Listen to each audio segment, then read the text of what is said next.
कोल्हापूरच्या मातीतलं रांगड्या भाषेचं कोल्हापूरकरांचं हक्काचं चॅनल कोल्हापूर ब्रेकिंगला सबस्क्राईब करा आणि बेल आयकॉनला क्लिक करायला विसरू नका। बुधवारी विधानसभा अध्यक्ष राहुल नार्वेकरांनी खरी शिवसेना ही मुख्यमंत्री एकनाथ शिंदे गटाचीच आहे असा माजी मुख्यमंत्री उद्धव बाळासाहेब ठाकरे गटाच्या विरुद्ध निर्णय दिला।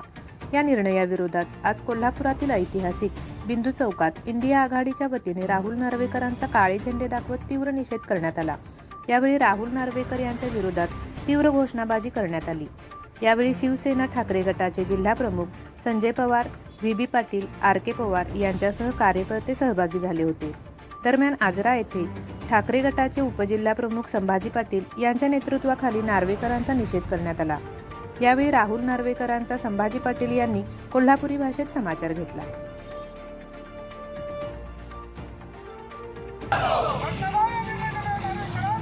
Yeah!